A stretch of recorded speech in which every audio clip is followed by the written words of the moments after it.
The black Mercedes glided through Seoul's morning traffic like a shark through water. In the back seat, Min-jun Kim sat rigid, his expensive suit perfectly pressed, his face an unreadable mask. Beside him, his 6-year-old daughter Hana stared out the tinted window, her small hands folded in her lap, silent as a ghost. 8 months. It had been 8 months since he'd done this, since he'd taken her to school himself. 8 months since Sujin died. 8 months since the light went out of his daughter's eyes. Pulling up to the school's entrance, Minjun expected the usual. Hana would slip out quietly, maybe a whispered goodbye, Appa, if he was lucky. Then she'd walk slowly toward the building, her shoulders hunched, carrying grief too heavy for such small bones. But the car hadn't even fully stopped when the door flew open. Hana's face transformed. Her eyes, those sad, empty eyes, suddenly blazed with pure joy. Her mouth split into a grin so wide, so genuine, that Minjun felt his breath catch. This was his daughter. This was the child he remembered from before the funeral, before the nightmares, before everything turned to ash. She didn't look at him, didn't say goodbye. She just ran. Her backpack bounced against her spine as her little legs pumped across the playground. Minjun leaned forward, following her trajectory, and then he saw who she was running toward. A woman stood near the school entrance, tall, with rich brown skin that caught the morning sun, her hair pulled back in a neat bun. She wore a simple blue dress and sensible flats, and when she saw Hana running toward her, she dropped into a crouch, her arms opening wide. Hana crashed into those arms like a wave hitting shore. The woman caught her, spun her slightly, and the sound that erupted from his daughter's throat punched through the car's expensive soundproofing and straight into Minjun's chest. Laughter. Real, bubbling, uninhibited laughter. Minjun froze, his hand on the door handle, watching through the tinted glass. The woman, the teacher, it had to be a teacher, held his daughter close, saying something that made Hana giggle again. Then she pulled back, tucking a strand of hair behind Hana's ear with such natural tenderness that Minjun had to look away, his throat tight. That gesture. Sujin used to do that. Who was that? His voice came out rougher than intended. The driver checked his mirror. The new teacher, sir. Miss Sarah. She started 3 weeks ago. 3 weeks. His daughter had been this happy, this alive, for 3 weeks, and he didn't even know. Before we continue, if you're enjoying this story, please take a moment to like this video, leave a comment telling us what you think, and subscribe to the channel. It really helps us grow and make more content like this for you. Now, let's continue with Minjun's journey. That evening, Minjun sat in his office. All black marble and floor-to-ceiling windows overlooking the glittering sprawl of Seoul. This room had witnessed countless deals, threats whispered in smoke-filled air, envelopes of cash exchanged for loyalty or silence. From here, he controlled half the underground economy in the city. Men feared his name. Empires rose or fell at his word. None of it mattered when his 6-year-old wouldn't smile at him. His second-in-command, Taeyong, entered without knocking, one of the few privileges of 15 years of loyalty. He placed a manila folder on the desk. Everything on the teacher, boss. Minjun opened it with steady hands, though something in his chest felt unsteady. Sarah Collins, 28, African-American, UCLA graduate with honors, teaching credential, 2 years in the Peace Corps before moving to Seoul 8 months ago. Clean record. No debts. No scandals. No connections to any organization, legal or otherwise. Too clean? Or just genuinely good? A note from the school administrator was clipped to the file. Miss Sarah has a remarkable gift with children, especially those dealing with trauma and loss. Hana has shown significant improvement in class participation and social engagement since Miss Sarah arrived. Significant improvement. The words mocked him. A stranger had accomplished in 3 weeks what he couldn't manage in 8 months. Want me to dig deeper? Taeyong asked, reading his boss's silence. No. Minjun closed the folder. That won't be necessary. What would be necessary was seeing this for himself. The next afternoon, Minjun arrived at the school early, another rarity that made his driver raise an eyebrow, but say nothing. He parked across the street, far enough to avoid notice, close enough to see. Through the large classroom windows on the ground floor, he could see them. Sarah knelt beside a low table where Hana sat with paintbrushes and paper. His daughter's face was animated in a way that made Minjun's chest ache. She was talking, actually talking, her little hands gesturing as she explained something about her painting. Sarah listened with her whole body, nodding, asking questions that made Hana think and respond. Then Sarah laughed, her head tilting back, and even through the glass, Minjun could see the warmth of it, the genuineness. She reached out and tucked a strand of hair behind Hana's ear. That same gesture from this morning. And Hana beamed up at her with such trust, such affection, that Minjun had to grip the steering wheel to steady himself. This woman, this stranger, had become something to his daughter. Something important. Something he should have been but wasn't. The bell rang. Children began filing out. Minjun got out of the car, straightening his suit jacket, and walked toward the school entrance. He arrived just as Hana emerged, holding Sarah's hand. They were talking, Hana in English, Sarah responding in careful Korean, then switching back to English. His daughter looked up at the teacher with stars in her eyes. "See you tomorrow, sunshine," Sarah said, crouching down to Hana's level. "See you tomorrow, teacher Sarah." Hana's voice was bright, musical. Then Hana turned and saw her father standing by the school gate. The transformation was instant and devastating. Her smile faltered. Her shoulders drew in. She became small again, muted, like someone had turned down her volume. "Appa," she said quietly, dutiful but distant. Sarah stood, her eyes moving from Hana to Minjun, and something flickered across her face. Understanding, maybe, or sadness. She stepped forward, and Minjun found himself looking up slightly. She was taller than he'd expected, probably 5'10", and she met his gaze without flinching. Most people couldn't do that. Most people saw his face and looked away, recognizing the danger, the power, the implicit threat. This woman just looked at him with calm, assessing eyes. "Mr. Kim," she said, extending her hand. Her English was clear, confident. "I'm Sarah, Hana's teacher. It's nice to finally meet you." Her handshake was firm, professional. Her palm was warm against his. "You've been good for my daughter," Minjun said in English, his accent slight but present. The words felt inadequate. She'd been a miracle for his daughter, but he didn't know how to say that. "Hana's a wonderful child," Sarah replied, glancing down at the little girl who stood between them, quiet now, withdrawn. She just needed someone to see her. The words landed like a slap, though her tone was gentle, without accusation. But Minjun heard the implication. See her. Really see her. Not look at her and see his dead wife. Not avoid her because her grief reminded him of his own. Actually see her. "Thank you," he managed, "for seeing her." Something softened in Sarah's expression. "It's my privilege, Mr. Kim. Hana is special." She squeezed Hana's hand once more, then let go. Hana walked to her father slowly, mechanically, and slipped her small hand into his. It felt like holding a bird, fragile, ready to flee. As they walked to the car, Minjun looked back once. Sarah stood watching them, her arms crossed, her expression thoughtful and maybe a little sad. That night, Minjun couldn't sleep. He stood in his home office, staring out at the Seoul skyline, his mind churning. 2 days later, he made a decision.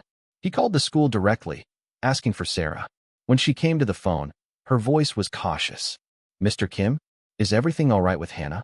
"Hana is the same," he said, which was the problem. "I'm calling with a proposition. I'd like to hire you as Hana's private tutor. 3 evenings a week. I'll pay triple your current salary." Silence on the line. Then, "Mr. Kim, I appreciate the offer, but I have to ask, is this really about Hana's education?" The question caught him off guard. What else would it be about? "I need to know this is for the right reasons," Sarah said carefully. "Hana needs stability, not complications. She needs consistency. If this is about something other than her well-being, I can't. My daughter lights up for you the way she used to light up for her mother." Minjun interrupted, his voice rough with honesty. "That's reason enough. She's been lost since Sujin died. I've been lost. But with you, she's found again. Even if it's only at school, even if it's only for a few hours, she's herself again. I want more of that for her.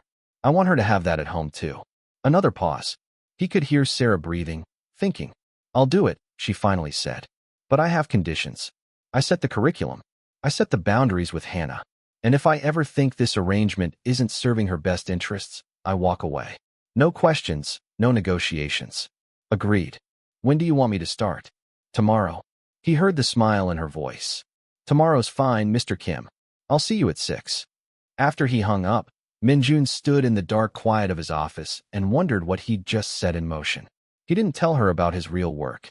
Didn't mention that the Kim family controlled territory from Gangnam to Itaewon, that his word could end careers or lives, that the pristine mansion she'd be entering tomorrow was bought with money that came from a dozen different illegal enterprises. None of that mattered. What mattered was that his daughter might smile again. What mattered was that maybe, just maybe, he could learn how to be her father again instead of just her ghost. The Kim mansion sat in the heart of Gangnam like a modern fortress. High walls, security cameras at every angle, guards who nodded respectfully as Sarah's taxi pulled up to the gate. She'd known Minjun was wealthy. The expensive suits, the Mercedes, the way the school administrator's voice had changed when she mentioned his name. But this was different. This was power. The gate opened smoothly. Her taxi drove up a curved driveway lined with perfectly manicured gardens. The house itself was all glass and steel and sharp angles, beautiful in a cold, untouchable way. A man in a dark suit met her at the entrance. "Miss Sarah, Mr. Kim is expecting you. I'll show you to the library." Sarah followed him through a foyer with marble floors that echoed her footsteps, past rooms that looked more like museum displays than living spaces. Everything was perfect, expensive, and utterly lifeless. Until she heard it, a squeal of delight that echoed down one of the hallways. Teacher Sarah. Hana came running, her school uniform replaced by a simple pink dress, her hair loose around her shoulders. She crashed into Sarah's legs, hugging her tight. "Hey, sunshine," Sarah said, crouching down to return the hug properly. "Are you ready to learn some new things today?" "Yes. Appa said you're going to teach me at home now too." "That's right. 3 times a week. Is that okay with you?" Hana nodded enthusiastically, then grabbed Sarah's hand and started pulling her forward. "Come on. Appa made a special room for us." The library was a surprise. Unlike the cold perfection of the rest of the house, this room was warm. Floor-to-ceiling bookshelves filled with children's books, a thick carpet in soft cream, bean bags and cushions scattered around a low table perfect for a child's height. Art supplies organized in colorful bins. A globe. Educational posters on the walls. Minjun stood near the window, hands in his pockets, watching them enter. He'd changed from his suit into dark slacks and a simple black sweater. It made him look younger, less intimidating. Almost. "Mr. Kim," Sarah acknowledged. "Miss Sarah." He gestured to the room. "I hope this is suitable. If you need anything else." "It's perfect," Sarah interrupted gently. "Really, you didn't have to do all this. I wanted Hana to have a space where learning felt safe." "Good." Sarah nodded, understanding what he wasn't saying. A space where Hana could be herself. "Mr. Kim, I'll need you to give us privacy during the lessons," Sarah said. Hana needs to feel this is her time, her space. Without observation, she watched him struggle with that, saw the desire to stay and watch his daughter be happy warring with respect for Sarah's boundaries. "Of course," he finally said. "I'll be in my office. Across the hall. If you need anything." "We'll be fine," Sarah assured him. Minjun walked to the door, then paused. He looked at Hana, seemed about to say something, but the words didn't come. Instead, he just nodded and left, closing the door quietly behind him. "Okay, sunshine," Sarah said, turning to Hana with a smile. "What should we work on today?" Across the hall, Minjun sat at his desk, pretending to work. But all he could hear was the sound of his daughter's laughter floating through the walls. Sarah's voice, warm and encouraging.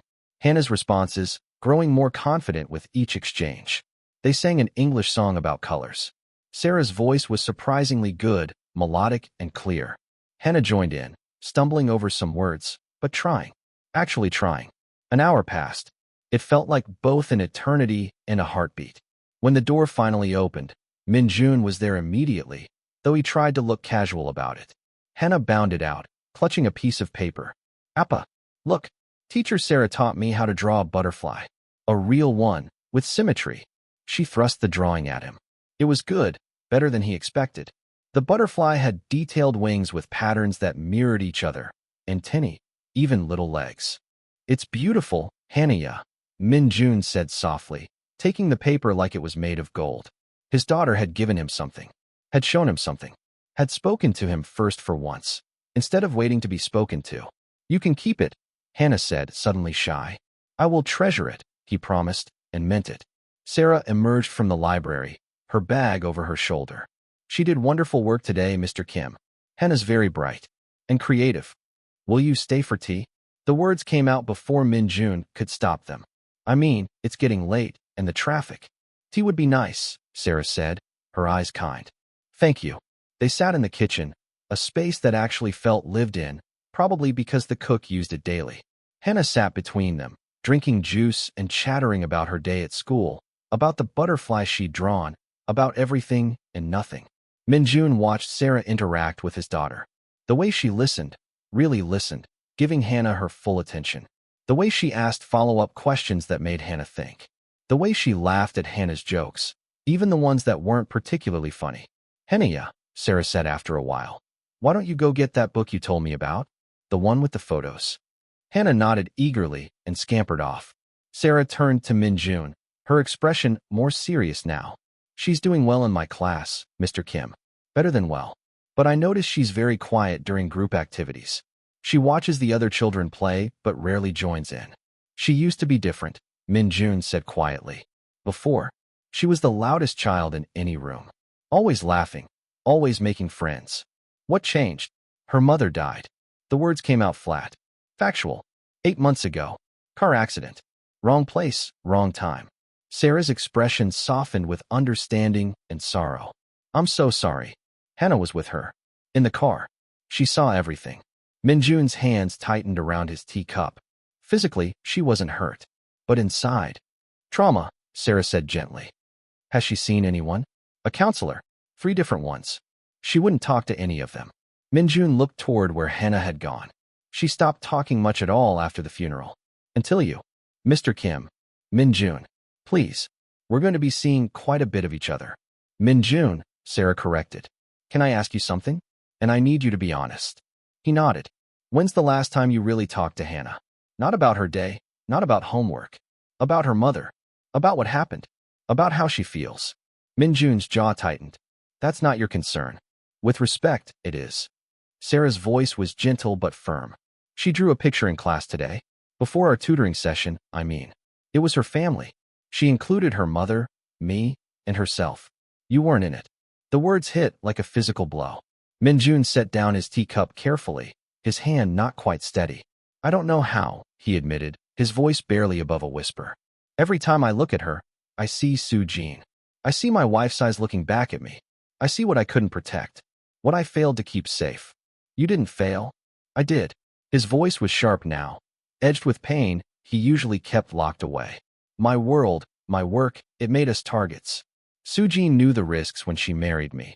But Hana never had a choice. She's in danger every day just by being my daughter. And I couldn't even keep her mother safe. Sarah was quiet for a moment.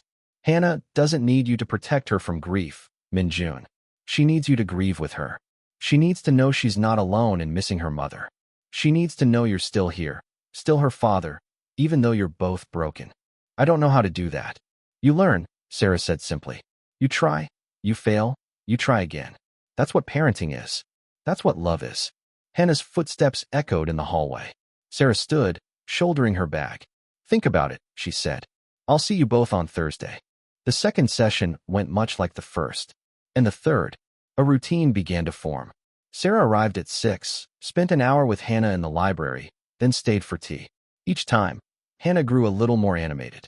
Each time, the conversations between Minjun and Sarah grew a little longer, a little deeper. Why did you come to Korea? Minjun asked one evening, after Hana had gone to wash up for dinner. Sarah considered the question, turning her teacup in her hands. Running from something or running towards something? Both, maybe. She smiled. Perceptive. I needed a change. I'd been teaching in Atlanta for 3 years after the Peace Corps. Good school, good kids, but I felt stuck. Like I was going through motions. My mother passed away 2 years ago, and after that, everything felt gray. So I thought, why not? Why not try something completely different? Korea seemed as different as I could get. Do you regret it? Not for a second. Teaching here, teaching kids like Hana, I matter. I make a difference. I can see it. She looked at him. What about you? What made you choose your work? Minjun stiffened slightly. What do you know about my work? I know you're wealthy. I know people at the school are careful when they talk about you. I know your security is excessive for a normal businessman. Sarah's gaze was steady. I'm not stupid, Minjun. And I'm not naive. I grew up in Atlanta. I know what power looks like. And yet you're still here. I'm here for Hana. Whatever you do, whatever you are outside this house, inside it you're just a father who loves his daughter. That's the man I'm talking to right now. Something in Minjun's chest loosened at those words. Over the following weeks, something shifted. Minjun found himself looking forward to Sarah's visits not just for what they did for Hana, but for the conversations after. Sarah was sharp, funny, unafraid to challenge him. She treated him like a person, not a position. One evening, Sarah caught him watching through the library door. You can join us, you know, she said, not looking up from where she was helping Hana with a puzzle. She'd like that. Minjun wanted to. God, he wanted to. But fear kept him rooted. I don't want to intrude. It's not intruding when you're invited. Sarah finally looked at him. She's your daughter, Minjun. She wants you here. He shook his head and retreated to his office. But the next week, when Hana asked if Appa could eat dinner with them, Sarah looked at Minjun and waited.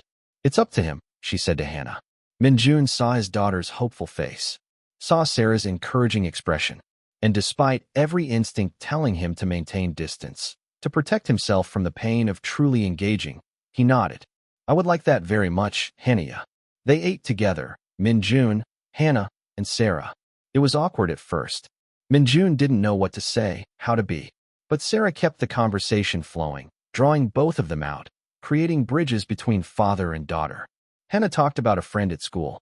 Minjun asked questions, and for the first time in 8 months, they had something like a real conversation. It wasn't perfect. It wasn't easy. But it was something. After dinner, after Hana had gone to get ready for bed, Sarah didn't leave right away. That was good, she said. What you did tonight. I barely said anything. You were present. You listened. You tried. That's everything. Minjun looked at her, really looked at her. Why do you care so much? About Hana, about me, about any of this? Because I see you both trying. I see the love underneath all the grief and fear. And because, Sarah paused, seeming to choose her words carefully. Because I know what it's like to lose someone and forget how to live after. My mother's death almost broke me. I understand that paralysis.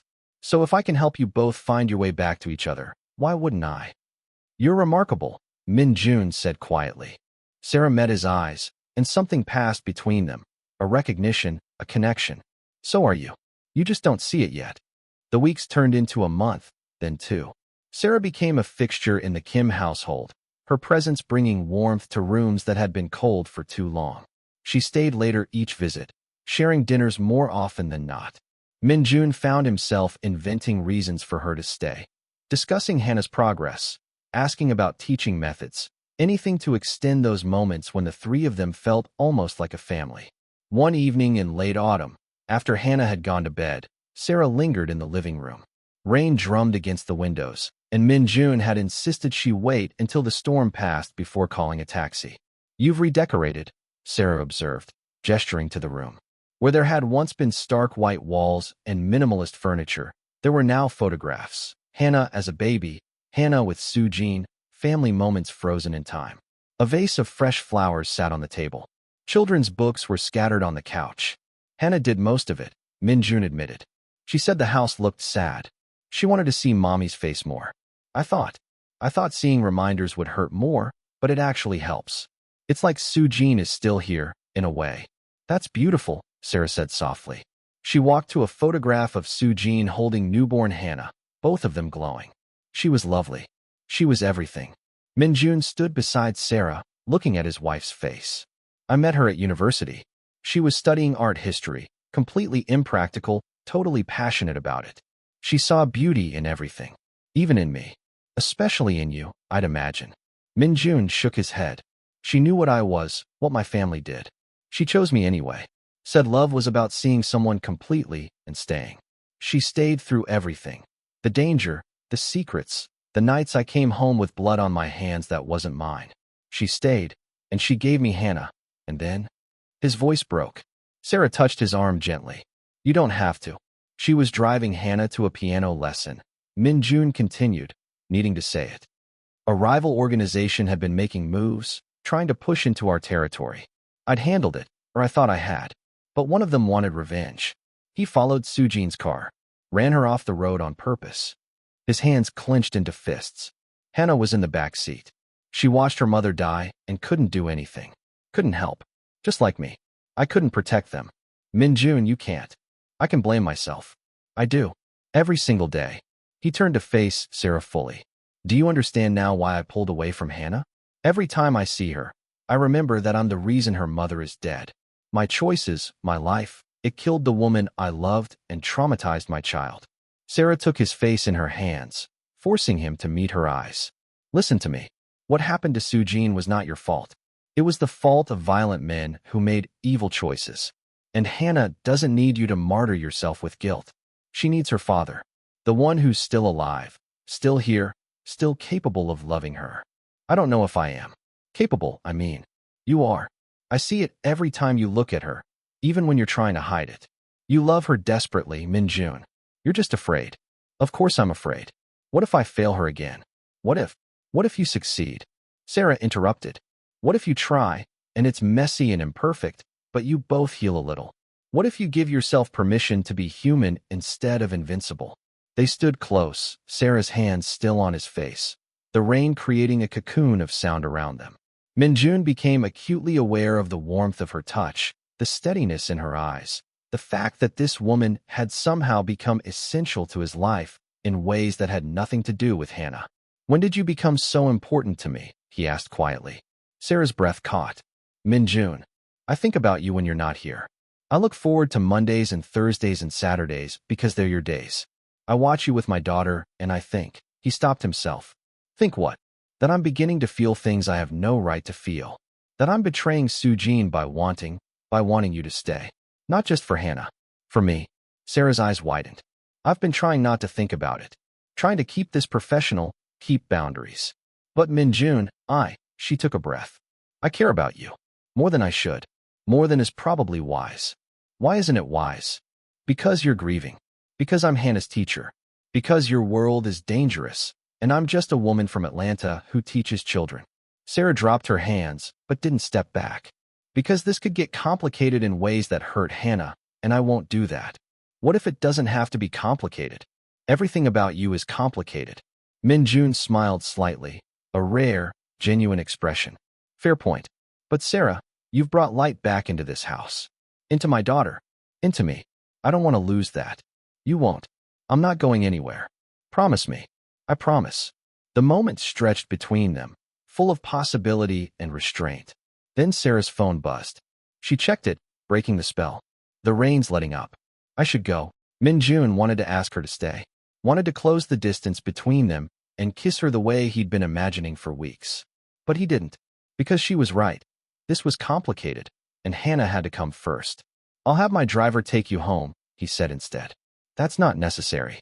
Please. It's late. Sarah nodded. As she gathered her things, Minjun walked her to the door. Before she left, she turned back. Minjun, what you said tonight, about feeling things you have no right to feel. You have every right. Loving again doesn't betray the past. It honors it by choosing to keep living.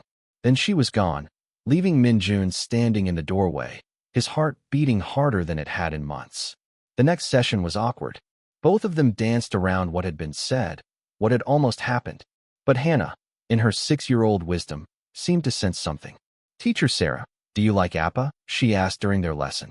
Sarah nearly dropped the book she was holding. Of course I like your Appa. He's very kind. No, I mean like how Mommy liked him. Hana, that's a complicated question. Why is it complicated? Hana tilted her head. Mommy told me before the accident.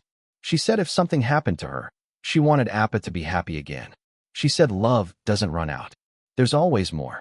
Sarah's eyes filled with tears. Your mommy was very wise. So do you? Like him? Yes, Sarah admitted. I do. Is that okay with you? Hana considered this seriously.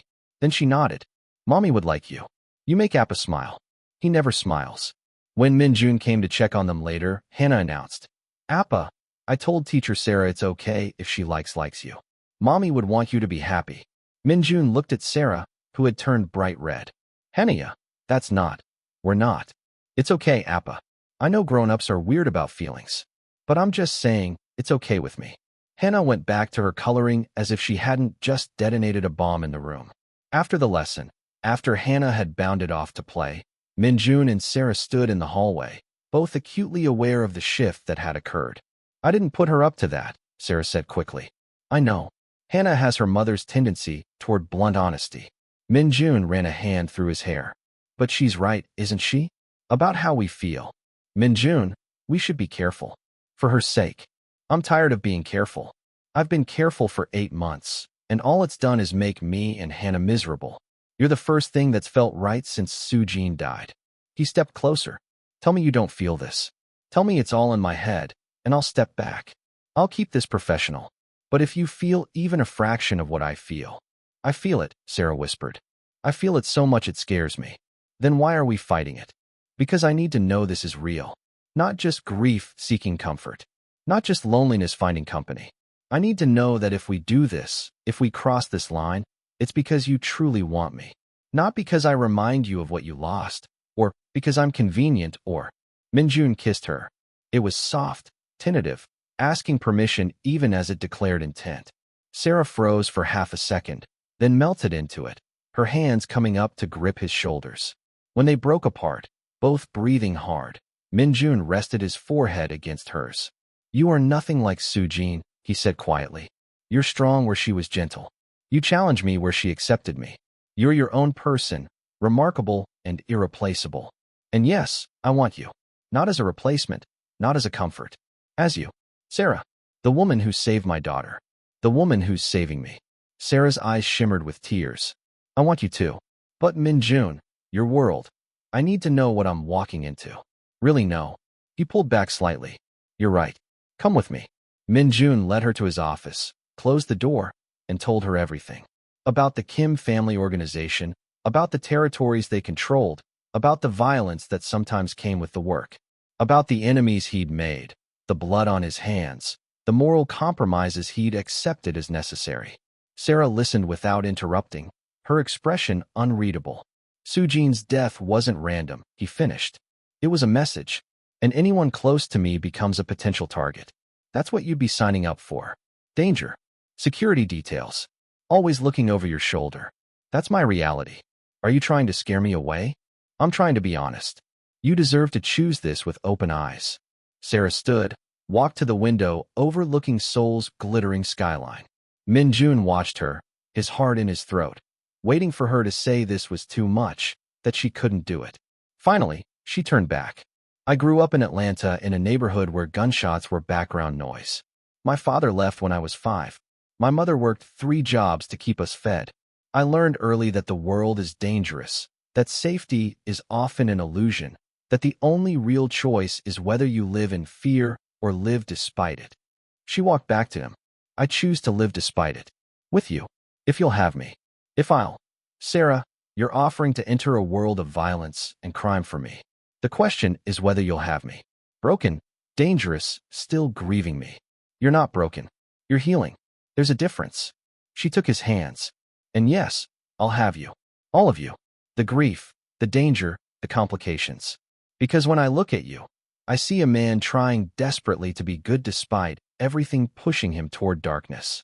I see a father who loves his daughter enough to face his own pain. I see someone worth taking a risk for. Minjun pulled her close, holding her like she might disappear. I love you, he said into her hair. I didn't think I'd ever say those words again, but I love you. I love you too, Sarah whispered back. They stood there, holding each other, 2 broken people choosing to be whole together.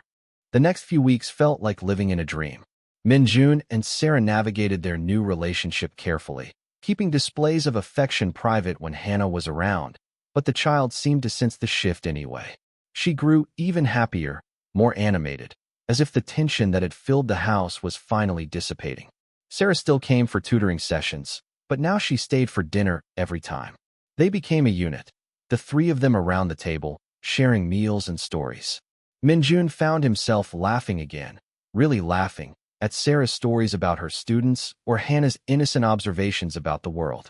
One Saturday afternoon, Sarah suggested they go to the park. Minjun hesitated. Public outings meant exposure, vulnerability, but the hope in Hana's eyes demolished his objections.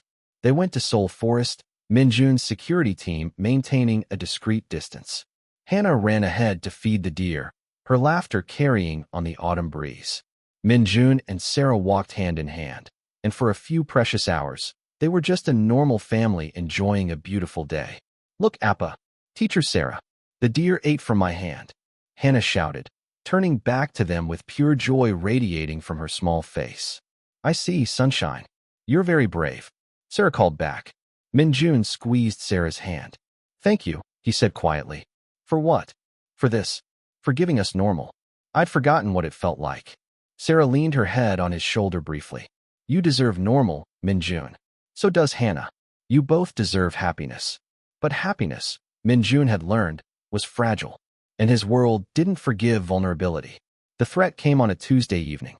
Minjun was in a meeting with his inner circle when Taeyong received a message. His second-in-command's face went pale, and he immediately requested a private word.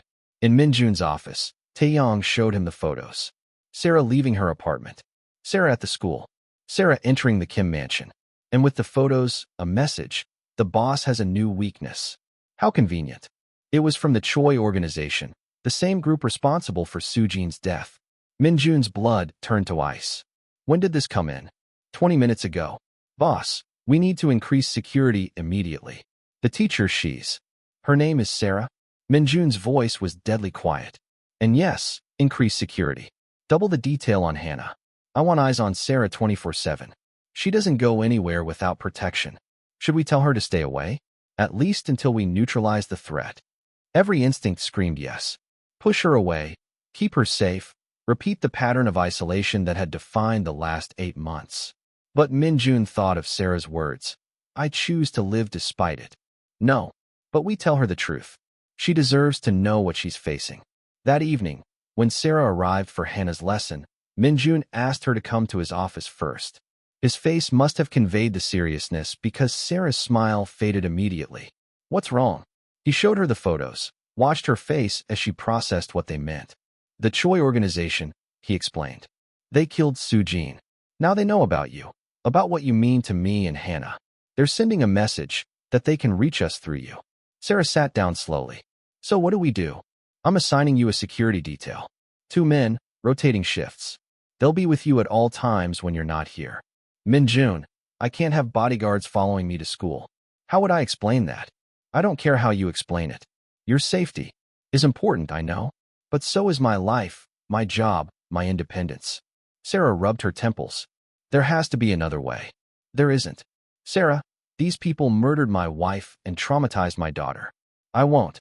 I can't lose you too. The raw fear in his voice stopped her arguments. She stood, went to him, and took his face in her hands.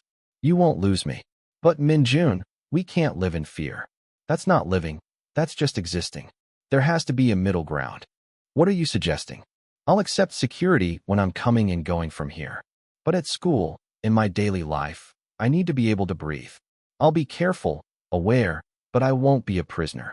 If something happens to you, it won't. And if it does, that's not on you. That's on the men who choose violence.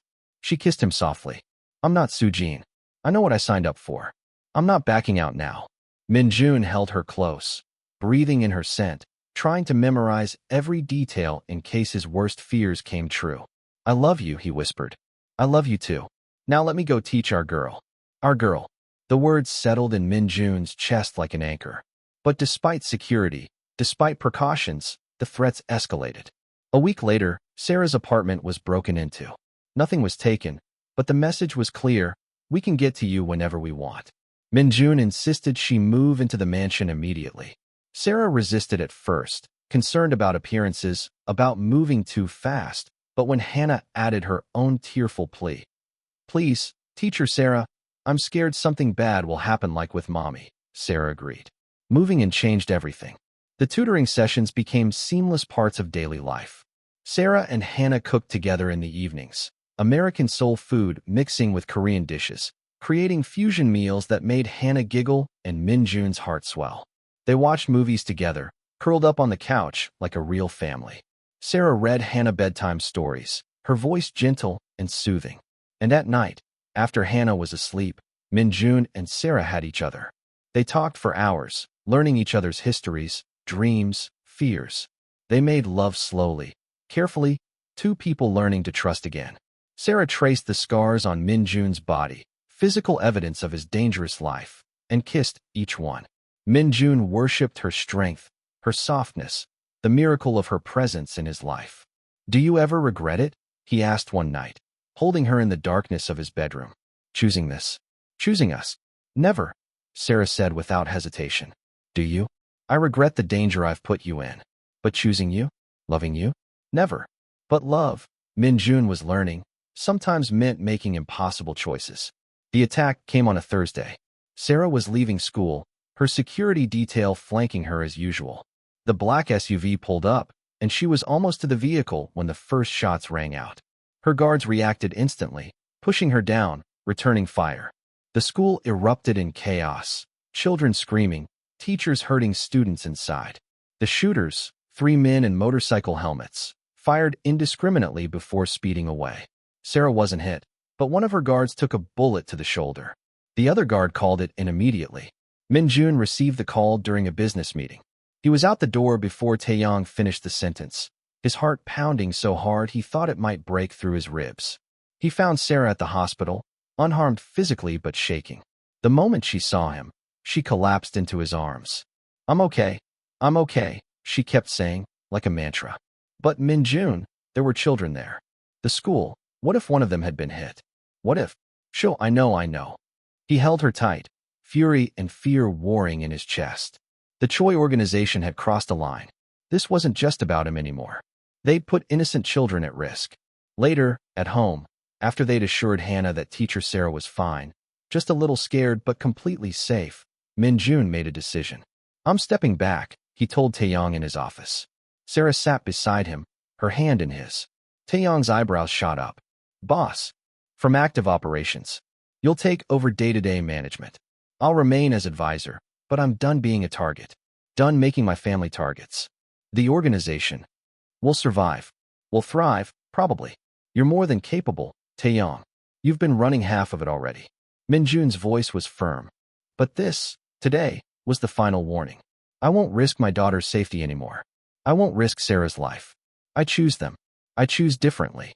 Taeyong looked at Sarah, then back at Minjun. Some of the men won't like this. Anyone who has a problem with my decision can challenge me directly. Minjun's voice dropped to the deadly quiet tone that had made him feared throughout Seoul. I'm stepping back, not stepping down. I'm still Kim Minjun. I still have power, connections, resources. But my priority is my family now. Understood, boss. After Taeyong left, Sarah turned to Minjun. Are you sure? I don't want you to give up your life for me. I'm not giving it up. I'm choosing a different one. A better one. He cupped her face. Sarah, when those shots were fired today, my entire world stopped. The only thought in my head was that I couldn't lose you. That I couldn't make Hana bury another person she loved. That I couldn't survive it myself. So yes, I'm sure. Nothing is worth risking what we have. Sarah kissed him deeply. I love you so much. I love you too. And I'm going to keep you safe. Both of you. Whatever it takes. But the Choi organization wasn't finished. 2 days after the shooting, they sent another message. Photos of Hana at school, at the park, at home. The implication was clear. We can reach your daughter anytime. Minjun called an emergency meeting. Not with his organization, but with the Choi family directly. It was dangerous, potentially suicidal, but he was done playing defense. He met them in a neutral location, an abandoned warehouse in Incheon, his entire security team on high alert. Across from him sat Choi Sung-ho, the patriarch of the rival organization, flanked by his own men. You wanted my attention, Minjun said coldly. You have it. Choi smiled, a predator's expression. You've gone soft, Kim. Taking in a foreign woman, playing house, stepping back from business. Your father would be ashamed. My father is dead. And I didn't come here to discuss my personal life. I came to end this.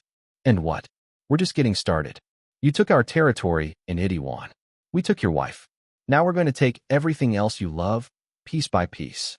Minjun's jaw tightened, but his voice remained level. What do you want, Choi? Name your price. Price. Choi laughed. This isn't about money, Kim. This is about respect. About showing everyone in Seoul that the great Kim Minjun isn't untouchable anymore. Then let's settle this between us. You and me. Leave my family out of it. Where's the fun in that? Minjun leaned forward, his eyes hard as diamonds. You killed my wife. You traumatized my 6-year-old daughter. You shot at a school full of innocent children. Whatever grievance you have with me, they didn't deserve that. So here's what's going to happen. He slid a folder across the table. Choi opened it, his smile fading. That's documentation of every illegal deal, every bribe, every murder your organization has committed in the last 10 years. Copies are with 3 different attorneys, with instructions to deliver them to the prosecutor's office if anything happens to me or anyone I care about. Choi's face darkened. You're threatening me? I'm protecting what's mine. You want to come after me? Fine. But my daughter, my woman, innocent civilians, they're off limits. You touch them, and I burn your entire organization to the ground, even if I have to do it from prison. You think? I think you're a businessman, Choi, just like me. Minjun's voice was steel-wrapped in ice. And businessmen understand cost-benefit analysis.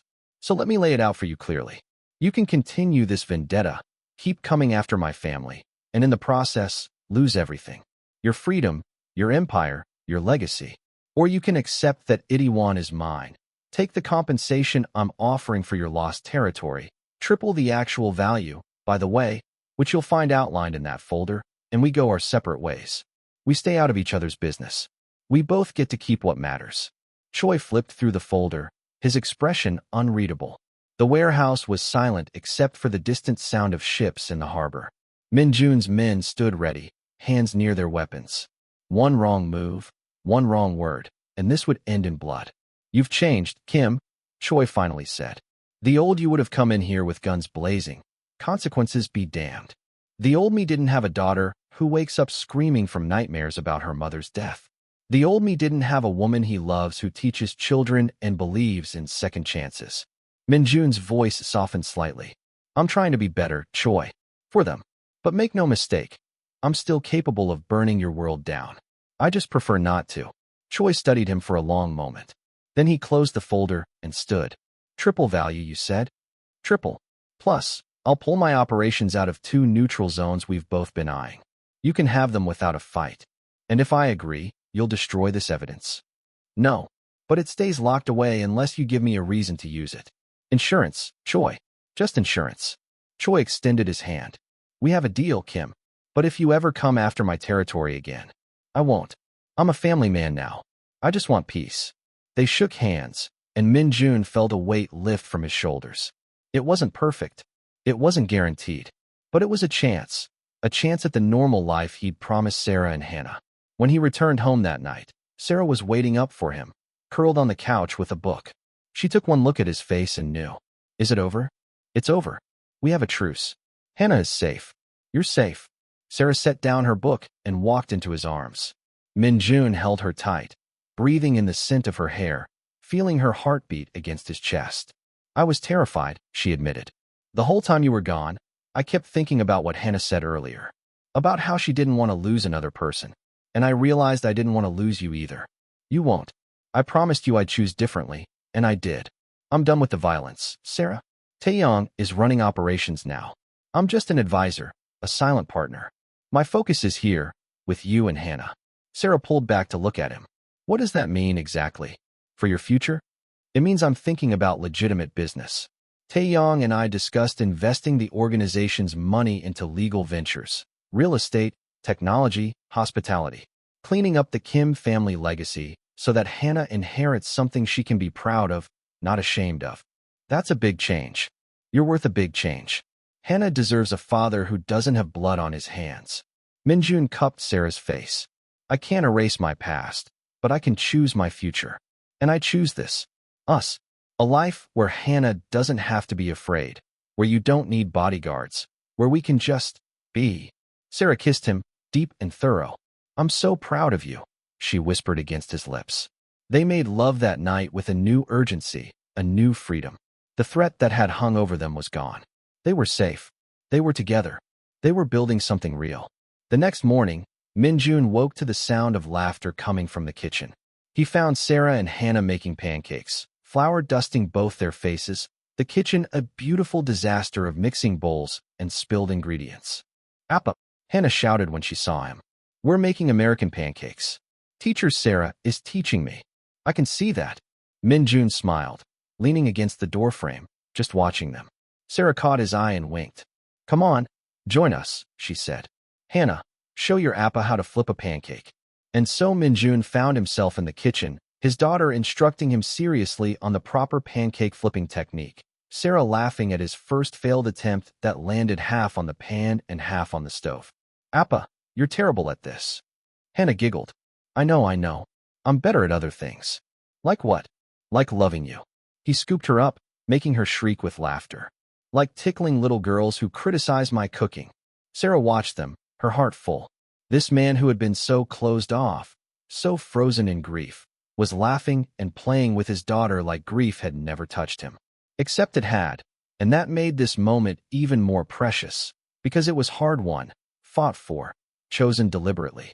After breakfast, after the kitchen was cleaned and Hana was occupied with her coloring books, Sarah and Minjun sat on the terrace overlooking the garden.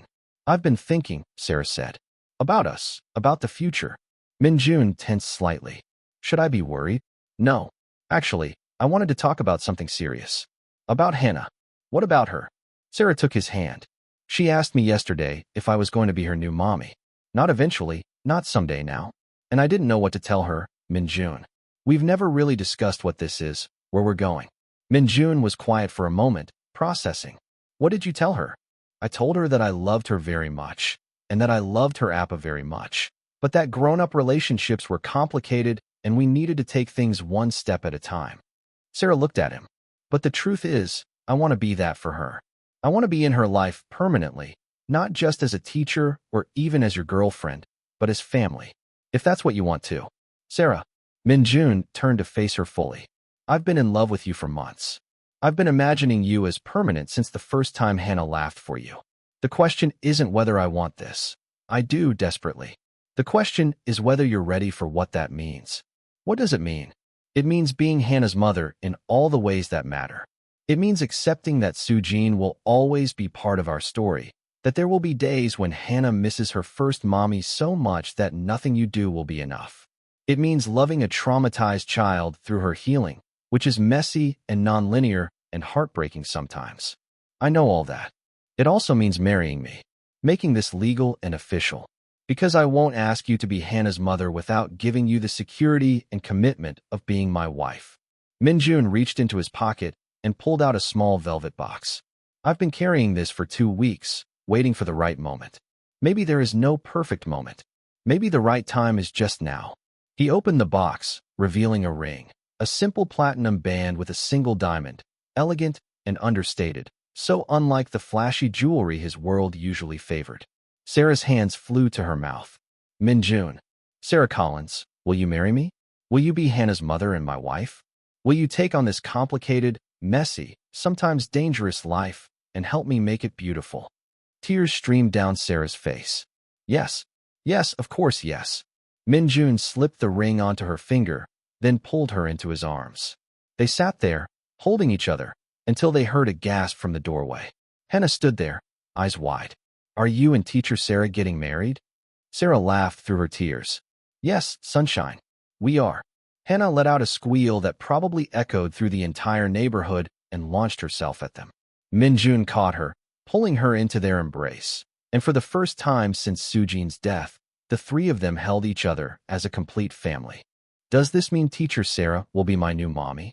Hana asked, her face pressed between them. Sarah pulled back to look at her. Only if that's okay with you, Hana. Your first mommy will always be your mommy. I can't replace her, and I would never try. But I can love you just as much in my own way. If you'll let me. Hana was quiet, thinking with the seriousness only children can manage when dealing with big emotions. Then she said, Mommy told me something before the accident.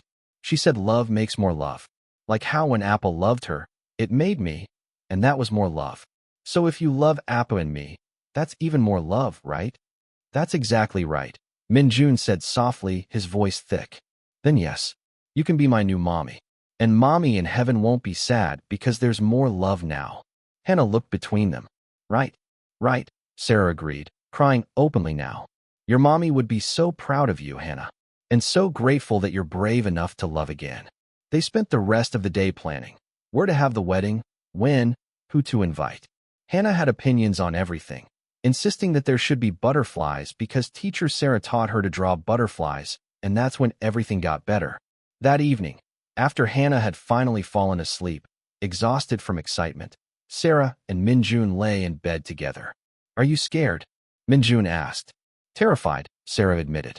"I'm about to become a wife and a mother in one move. I've never been either before. What if I'm terrible at it?" "You won't be. You've already been mothering Hana for months. You're natural at it. Being a teacher is different from being a parent. Not as different as you think. And Sarah, you won't be alone. We'll figure it out together. The three of us." Sarah turned to face him. "I need you to promise me something. Anything. Promise me we'll keep talking to Hana about Sujin. That we'll make sure she knows her first mother, knows the stories, sees the photos. I don't want her to forget." Minjun felt his throat tighten. "I promise. Sujin is part of our family, always. Her love created Hana, and Hana's existence brought you to me. It's all connected. I love you, Min-jun Kim. I love you, Sarah's soon-to-be Kim." They made love slowly, tenderly, two people on the edge of a new beginning. Outside, Seoul glittered under the night sky, full of danger and beauty and possibility. But in this room, in this bed, there was only safety and warmth and the promise of tomorrow. The next few weeks were a whirlwind of wedding planning. Sarah wanted something small and intimate, just close friends and family. Minjun agreed, though he insisted on enough security to protect a small nation, which Sarah had learned not to argue about. They decided on a garden ceremony at the mansion, simple and beautiful. Hana was to be the flower girl, a role she took very seriously, practicing her walk down the aisle every day after school. 3 days before the wedding, Sarah took Hana to visit Sujin's grave. It was something they'd discussed, Minjun, Sarah, and their therapist, who had been working with all three of them on blending their family. At the cemetery, Hana placed flowers on her mother's headstone, white chrysanthemums, Sujin's favorites. "Hi, Mommy," Hana said softly. "I brought teacher Sarah. She's going to marry Appa. Is that okay?" Sarah knelt beside Hana, her hand on the child's shoulder. She spoke to the headstone, to the woman she'd never met, but whose presence had shaped everything. "I promise I'll take care of them," Sarah said quietly. "I'll love your daughter like she's my own. I'll honor your memory and make sure Hana knows how much you loved her. I'll be good to Minjun, help him heal, stand by him. I know I can't replace you, and I won't try, but I'll do my best to make them happy. I hope that's enough." Hana looked up at Sarah. "Mommy says it is." "She does. I can feel it. She's happy. She wants us to be happy too." Sarah pulled Hana into a hug, both of them crying, both of them healing. The morning of the wedding dawned clear and bright, autumn sun filtering through the leaves of the garden where they'd set up rows of white chairs. Sarah woke early, her heart racing with nerves and excitement. In just a few hours, she would become Mrs. Kim, would officially become Hana's mother, would permanently bind her life to this man and this child who had transformed her entire world. Her small bridal party, 2 teacher friends from school, and her cousin who'd flown in from Atlanta, helped her dress. The gown was simple, elegant ivory silk that flowed like water, with delicate lace sleeves. Nothing too flashy, nothing that screamed wealth. Just beautiful. "You look stunning," her cousin Maya said, adjusting Sarah's veil. "I still can't believe you're marrying a Korean Mafia boss. Mom nearly had a heart attack when you told her." Sarah laughed. "Former Mafia boss. He's going legitimate, remember?" Sure. Just promise me the reception won't involve any shootouts." "I promise." Minjun has reformed. Mostly. There was a soft knock on the door, and Hana peeked in, already dressed in her flower girl dress, pale pink with a white sash, her hair done up with small white flowers woven through. "Teacher Sarah, can I come in?" "Of course, sunshine." Hana entered shyly, her eyes going wide when she saw Sarah in her wedding dress. "You look like a princess," she breathed. "You look like a princess too," Sarah said, kneeling down carefully. "Are you ready for today?" Hana nodded, then bit her lip. "Teacher Sarah, can I call you something else now? Since you're going to be my new mommy." Sarah's heart squeezed. "What would you like to call me?" "Maybe Mama Sarah? So I have mommy for my first mommy in heaven, and Mama Sarah for you." Sarah had to blink back tears, not wanting to ruin her makeup. "I would love that, Hana. I would love that so much." Hana threw her arms around Sarah's neck. I love you, Mama Sarah. I love you too, sunshine. So much. Maya cleared her throat, clearly emotional herself. Okay, you two are going to make everyone cry before the ceremony even starts. Hana, sweetie, should we go check on your dad? Make sure he's ready. Hana nodded and skipped out, her flower basket swinging. Alone for a moment, Sarah looked at herself in the mirror. A year ago, she'd been alone in Atlanta, grieving her mother, going through the motions of life without really living. Now she was in Seoul, about to marry a man who'd been a stranger just months ago, about to become a mother to a traumatized little girl who'd stolen her heart. Life was strange and beautiful and terrifying. The music started. Sarah's hands trembled as she took her position. The garden was filled with maybe 40 people, Minjun's closest associates, a few family members, Sarah's small circle of friends, teachers from the school. Small and intimate, just as they'd wanted. Hana walked down the aisle first, carefully dropping rose petals, her face serious with concentration. When she reached the front, she grinned at her father, who stood waiting in a tailored black suit, looking more handsome than should be legal. Then it was Sarah's turn. She had no father to walk her down the aisle. He'd left when she was 5, so she walked alone, which felt right somehow. She'd chosen this path herself, claimed this life through her own courage and love. Minjun's expression when he saw her nearly undid her composure. His eyes filled with tears that he didn't bother to hide, his love written plainly across his face for everyone to see. This man who'd been so closed off, so frozen, was openly crying at his own wedding. When Sarah reached him, he took her hands, and she could feel him trembling. "You're beautiful," he whispered. "You're not so bad yourself," she whispered back. The officiant began the ceremony, speaking in both Korean and English. They'd written their own vows, wanting words that reflected their unique journey. Minjun went first, his voice steady despite the emotion in his eyes. "Sarah, when you walked into my daughter's classroom, you brought light into a life I thought would be dark forever. You saw past my walls, my mistakes, my grief, and you chose to love me anyway. You loved my daughter when she was broken, and you helped me learn to be her father again. You taught me that healing is possible, that second chances are real, that love doesn't run out, it multiplies. I promise to honor you, protect you, stand beside you through everything life brings. I promise to be the man you deserve, to keep growing, keep changing, keep choosing light over darkness. I promise to love you fiercely and completely for all my days." Sarah was already crying when her turn came. She took a breath, steadying herself. "Minjun, I came to Korea running from grief, looking for purpose, hoping to matter. I never expected to find home in a mansion in Gangnam, in the heart of a man who'd forgotten how to hope, in the smile of a little girl who needed love as much as I needed to give it. You showed me that broken people can heal each other, that families can be built from loss and choice and courage. You trusted me with your daughter, with your heart, with your truth. I promised to love Hana as my own, to honor Sujin's memory, to stand by you as you build a better legacy. I promised to be brave when you're scared, to be soft when you're hard, to remind you who you are when you forget. I promised to love you completely, today and every day after." There wasn't a dry eye in the garden. Even Taeyong, standing as Minjun's best man, was wiping his face. "Do you, Kim Minjun, take Sarah Collins to be your lawfully wedded wife?" "I do." "Do you, Sarah Collins, take Kim Minjun to be your lawfully wedded husband?" "I do." "Then by the power vested in me, I pronounce you husband and wife. You may kiss your bride." Minjun cupped Sarah's face tenderly and kissed her as if she were the most precious thing in the world. The garden erupted in applause. Hana jumped up and down, clapping and cheering. When they broke apart, both grinning, Hana ran up and grabbed both their hands. "We're a family now," she announced to everyone. A real family. The reception was joyful and surprisingly normal. No violence, no threats, just people celebrating love. They danced. Sarah's first dance with Minjun was to a song about second chances, and there wasn't a person there who didn't understand why. Minjun danced with Hana, lifting her feet onto his as they swayed, her giggling filling the air. Sarah danced with Hana too, the little girl standing on her feet, and Sarah whispered, "I'm so lucky to be your Mama Sarah." "I'm lucky too," Hana whispered back.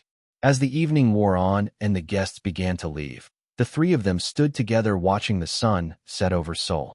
Hana was between them, holding both their hands, fighting sleep, but refusing to go to bed because she didn't want the day to end. "This is the best day ever," Hana murmured. "It really is," Sarah agreed. Minjun looked at his wife, and his daughter, and felt something he hadn't felt since before Sujin died. Complete. Whole. Like all the broken pieces had finally found their way back together, not in the same configuration as before, but in something new and beautiful. "I love you both," he said quietly. "We love you too, Appa," Hana said, then yawned hugely. "All right, sunshine, time for bed," Sarah said, scooping Hana up. The child didn't even protest, just nestled into Sarah's arms like she'd been doing it forever. They walked into the house together, this new family, carrying hope and love and the promise of tomorrow. 6 months later, things had settled into a beautiful routine. Minjun had successfully transitioned his operations to Taeyong and was now focused on legitimate business ventures. The Kim Group, rebranded and legal, was investing in technology startups and real estate development. Minjun went to an office like a normal businessman, came home for dinner every night, helped Hana with homework. Sarah had left the international school to homeschool Hana, wanting to give the child more individualized attention as she continued to heal from her trauma. They spent mornings on academics, afternoons on art and music and play. Hana was thriving, laughing more, nightmares coming less frequently. The three of them had started weekly therapy sessions together, learning to be a family, working through the complicated dynamics of grief and new love and blended identities. It wasn't always easy. There were hard days when Hana missed Sujin so much she couldn't stop crying. Days when Minjun retreated into old patterns of emotional distance. Days when Sarah felt inadequate, like she'd never measure up to the perfect memory of the first wife. But they worked through it. Together. One evening, almost a year to the day from when Minjun had first seen Sarah at the school, they sat together in the library where it had all begun. Hana was curled up with a book, reading quietly. Sarah was grading some online teaching work she'd taken on. Minjun was reviewing business proposals. It was perfectly ordinary. "Mama Sarah?" Hana looked up from her book. "Yes, sunshine. I wrote something at therapy today. Dr. Kim said I could share it with you if I wanted. I'd love to hear it." Hana climbed into Sarah's lap, unfolding a piece of paper. She read in her careful, 7-year-old voice. "I used to be sad all the time because my first mommy died. I thought I would be sad forever. But then Mama Sarah came and taught me that love doesn't end. It just grows. Now I have 2 mommies, one in heaven who gave me life, and one on earth who teaches me how to live it. I have my Appa who was sad too, but isn't anymore. We're all broken pieces that fit together into something new. Dr. Kim says that's called healing. I think it's called family." Sarah couldn't speak, couldn't see through her tears. Minjun set down his papers and came to them, wrapping his arms around both his girls. "That's beautiful, Hana," he managed. "It's true," Hana said simply. "We're a family. A real, whole family." And they were. Not despite the brokenness, but because of it. Because they'd chosen each other, chosen to heal together, chosen love over fear. Sarah had come to Korea looking for purpose and had found everything. Minjun had been drowning in grief and had been pulled back to shore. Hana had been lost and had been found. Together, they'd built something that honored the past while embracing the future. Life wasn't perfect. There were still challenges. Minjun's past sometimes caught up with them, requiring careful navigation. Sarah still sometimes felt like an outsider in Korean culture. Hana still had moments of profound grief for her first mother. But they faced it all together. This family built from loss and choice and courage. And every day, in small and large ways, they chose love. They chose each other. They chose to keep building this beautiful, complicated, perfectly imperfect life. Because that's what families do. Not the families you're born into necessarily, but the families you choose, the families you fight for, the families you build from hope and love and unwavering commitment. The Kim family, Minjun, Sarah, and Hana, was proof that even the darkest grief can give way to light. That broken people can heal each other. That love, real love, doesn't replace what came before. It honors it by choosing to live fully, love deeply, and believe in second chances. As the three of them sat together in that library, the same room where Sarah had first taught Hana to draw butterflies, Where trust had been built and love had grown, they were living proof of their own transformation. Like butterflies emerging from cocoons, they'd struggled through darkness and emerged into light. Together, always together. The lesson here is profound and universal. Grief doesn't have to be the end of your story. It can be a chapter that leads to unexpected beauty. Healing isn't about forgetting the past. It's about honoring it while choosing to live fully in the present. Love doesn't run out or diminish when shared. It multiplies, creating space for more connection, more joy, more life. Family isn't just about blood. It's about choice, commitment, and the courage to open your heart even when it's been broken. And sometimes, the people who save us are the ones we least expect. A teacher who sees a child's pain, a child who reminds a father how to love, a father who learns that vulnerability is strength, not weakness. Minjun learned that protecting his daughter meant being emotionally present, not just physically safe.